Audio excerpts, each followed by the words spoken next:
बिस्मिल्लाहिर्रहमानिर्रहीम। अस्सलाम वालेकुम।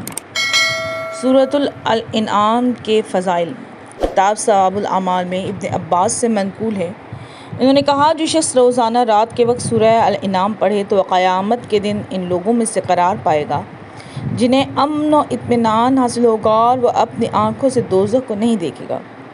इमाम जाफ़र सादिक़ अलैहिस्सलाम ने फरमाया, पूरी सूरह अल-इनआम एक ही मरतबा नाज़िल हुई थी। नज़ूल के वक्त 70,000 फ़रिश्तों ने इसकी मशायत की थी और वो इसे नबी अकरम सल्लल्लाहु अलैहि वसल्लम के पास लेकर आए थे।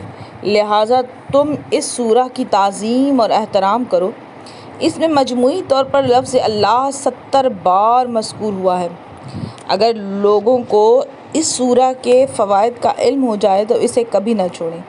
उसूल काफ़ी में इमाम जाफ़र सादिक़ अलैहिस्सलाम से मनक़ूल है कि आपने फरमाया, सूरह इनाम एक बार ही नाज़िल हुई थी और 70,000 फ़रिश्तों ने इसकी मशायत की थी।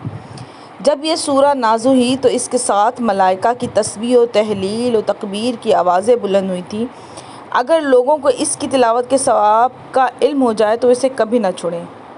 तफ़सीर अली इब्न इब्राहीम में इस रिवायत के साथ इन अल्फाज का इजाफ़ा है कि जो इस सूरत की तिलावत करेगा तो 70,000 फ़रिश्ते क़यामत तक इसके लिए इस्तग़फ़ार करेंगे।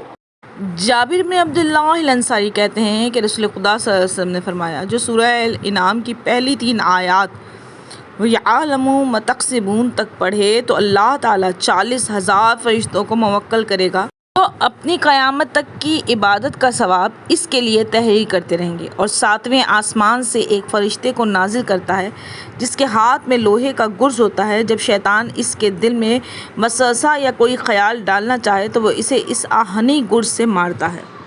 सुभान अल्लाह। उम्मीद है आपको वीडियो पसंद आएगी। इसे लाइक और शेयर करें, मेरे चैनल को सब्सक्राइब करें। शुक्रिया।